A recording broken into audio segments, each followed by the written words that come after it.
Friends, welcome back to our channel. இன்றைக்கி நம்ம சேனலில் என்ன வீடியோ சொல்கிறேன், இன்றைக்கி சண்டேனாலே ஒரு ரொட்டீன் லாக் தான் எடுக்க போகிறேன். நம்ம வீடியோ ஃபஸ்ட் டைமாக நீங்கள் பார்க்குறீங்கன்னா நம்ம சேனலை மறக்காமல் சப்ஸ்கிரைப் பண்ணிக்கோங்க. அப்போ தான் நம்ம போடுற ஒவ்வொரு வீடியோவும் உங்களுக்கு நோட்டிஃபிகேஷன் ஆகும். அப்படியே பக்கத்தில் இருக்க பெல் ஐக்கனையும் கிளிக் பண்ணிக்கோங்க. வாங்க இப்போ வீடியோக்குள்ளே போகலாம். நவீன் வரும்போது சிக்கன் வாங்கிட்டு வந்திருந்தாங்க, அதனால் அதையும் வாஷ் பண்ணதுக்கு எடுத்து வச்சுட்டு இருந்தேன். அவர் எப்போவுமே நாங்கள் காலையில் வாங்கிடுவோம், அப்படி இல்லைன்னா ஈவினிங் தான் வாங்குவோம். அவங்க சாட்டர்டே ஒர்க் போயிட்டு நைட்டு அகைன் திரும்ப ஒரு ஒர்க் இருக்குதுன்னு சொல்லிட்டு போயிட்டு சண்டே மார்னிங் தான் வந்தாங்க. வரும்போது சிக்கன் எடுத்துகிட்டு வந்தாங்க, அதுதான் வரும்போது இப்போ வாங்கிட்டு வந்துட்டாங்க. இல்லைனா எப்போவுமே மார்னிங் எடுப்போம், அப்படி சப்போஸ் நாங்கள் எடுக்கலைன்னா ஈவினிங் அந்த மாதிரி தான் எடுப்பாங்க.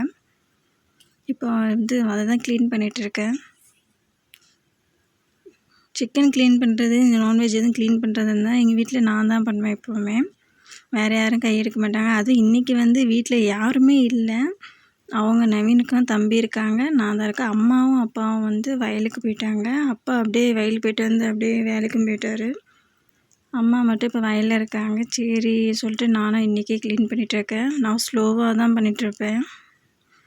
நான் சிக்கன் க்ளீன் பண்ணதுக்கே எனக்கு தெரிஞ்சு கிட்டத்தட்ட ஒரு 20 மினிட்ஸாக தான் ஆகிடும். ஏன்னா பொறுமையாக தான் பண்ணிகிட்ருப்பேன். சரி ஒரு வழியாக அதையும் பண்ணிகிட்ருக்கலான்னு சொல்லி பண்ணிகிட்டு இருந்தேன். நீங்கள் எப்படி உங்கள் வீட்டில் நான்வெஜ்லாம் நீங்கள் தான் க்ளீன் பண்ணுவீங்களா, வீட்டில் எதுவும் யாராவது க்ளீன் பண்ணி தருவாங்களா மட்டும் சொல்லி கமெண்ட் செக்ஷனில் கமெண்ட் பண்ணுங்கள். சிக்கன் க்ளீன் பண்ணதுக்கப்புறமா எனக்கு சாப்பாடும் அவங்களுக்கு பசிக்குதுன்னு சொன்னால சரி அவங்களுக்கு சாப்பாடு வச்சு கொடுத்துட்டு இருந்தேன். தம்பி அவங்க பின்னாடி இருந்து ஒரே அழுகை தான். ஏன்னா அவங்க அப்பா வரும்போது பதனி வாங்கிட்டு வந்திருந்தார். அதை கொடுத்தேன், கிளாஸில் குடித்தேன். இந்த பாட்டிலில் பட்டுன்னு பாட்டிலில் தான் கேட்டுட்டு இருந்தான். இந்த பாட்டிலையாவது கொடுப்போன்னு சொல்லி பார்த்தா அதுக்கு தர வரைக்கும் அவன் விடவே இல்லை. சரின்னு சொல்லி திரும்ப சரி கிளாஸில் ஊற்றி கொடுத்தேன். அது வாங்கவே இல்லை. கடைசியில் அவன் அழுதுகிட்டே தான் இருந்தான். அவங்க அப்பா பின்னாடி போய் ஒளிஞ்சு விளையாண்டு அவங்க அப்பாவும் சாப்பிட விடல. கடைசி வரைக்கும் ஒழுங்காக பின்னாடியே போய் அடிச்சுட்டு தான் கிடந்தான். அவங்க அப்பா என்ன சொன்னார், சரி அந்த பாட்டிலையாவது எடுத்து கொடுத்துருமான்னு சொன்னதுனால சரி நானும் அதை எடுத்து கொடுத்துட்டேன். இப்போ அந்த பாட்டிலை எடுத்து கொடுத்தாலுமே அப்படியே தான் இருந்தான். அந்த பொம்மையை எடுத்து கொடுத்தாலும் பொம்மையை கூட வாங்க மாட்டேன்ட்டான். இந்தா வச்சுக்கோன்னு சொல்லி அந்த பாட்டிலையே கொடுத்துட்டேன். அந்த பாட்டிலை எடுக்க அந்த பாட்டிலை கடைசியில் தூக்க முடியலன்னு சொல்லி அதுக்கும் ஒரு அழ ஆரம்பிச்சிட்டான். அவன் எதுக்கு தான் தூக்கி தூர போடணும் இப்போ அவன் கையில், அதனால் அப்படியே பார்த்துட்ருக்கான். இப்போ வந்துட்டான், சரி பெட்லேயே வச்சிட்டேன், எடுத்துக்கோன்னு. வந்துக்கிட்டே இருந்தான். கடைசியில் அதை தூக்க முடியலன்னு வேறு அதுக்கு வேறு தனியாக அழுக. அவங்க அப்பா அவர் சாப்பிடும்போது துணிலேருந்து அழுதுகிட்டே இருந்தனால அவங்க அப்பா சரி என்ன இவன் இப்படி அழுதுட்டுருக்கான்னு சொல்லிட்டு ஒரு கிளாஸில் ஊற்றி கொடுத்துருமான்னு சொல்லிட்டு இருந்தாங்க. அவன் அதுக்கும் வழி இல்லை. அவன் இப்படி தான் எப்போவுமே ஒரு பொருளை அவன்கிட்ட கொடுக்குற வரைக்கும் அழுதே சாதிச்சு வாங்கிடுவான். இப்போ அதை தான் பண்ணிகிட்ருக்கான். கடைசியில் ஒரு பாட்டிலை கொடுத்து அவங்க அப்பா சாப்பிட்டாங்கிட்டு போயிட்டாரு. அவங்க பாட்டிலை கொடுத்து அந்த பாட்டிலை பிடிச்சி தூக்கிட்டு வந்துட்டு தான் அவங்க அப்பா சரின்னு அவனை தூக்கி வச்சுட்டு இருந்தார். சரி நீ பண்ணது போதுன்னு சொல்லி அந்த தொட்டில் போட்டு தூங்க வைக்கிறேன்னு சொல்லி அவர் தொட்டில் போட்டு தூங்க வைக்க பார்த்துட்ருக்காரு.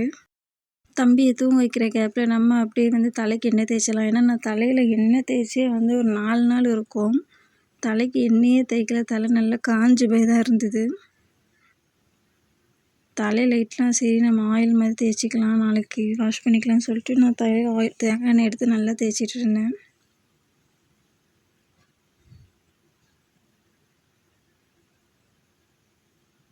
அவங்க அப்பா அவனை இன்னும் தூங்க வைக்கிறேன்னு சொல்லி அவங்க சமாளிச்சுட்டு தான் இருந்தாங்க.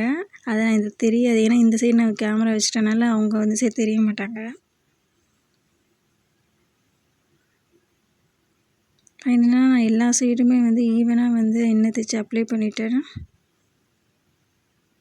அப்படியே மடித்து அப்படியே கிளிப்பும் கொடுத்துட்டேன். என்ன கொஞ்ச நேரம் அப்படி நல்லா அந்த எண்ணெயில் மண்டே இருக்கட்டும்னு சொல்லி ஊறட்டும்னு சொல்லி நானும் அப்படியே விட்டுட்டேன்.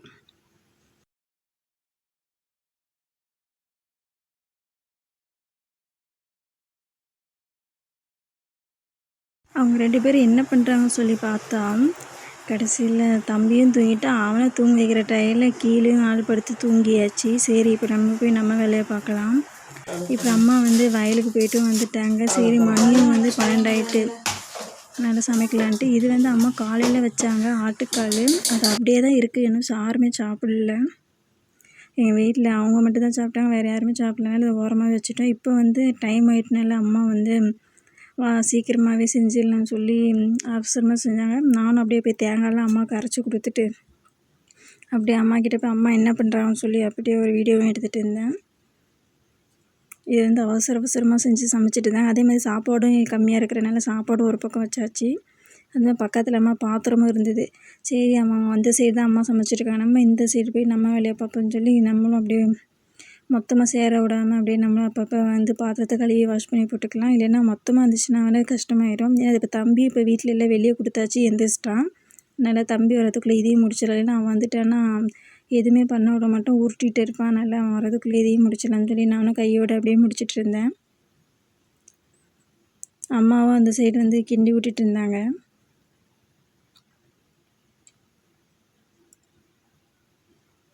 நானும் பாத்திரம் விளக்கிக்கிட்டே தான் இருக்கேன். இன்னும் காலையிலேருந்து பாத்திரம் வந்துக்கிட்டே தான் இருக்குது. அது இன்றைக்கி சண்டேனால பாத்திரம் மொத்தமாக தான் இருக்கும்.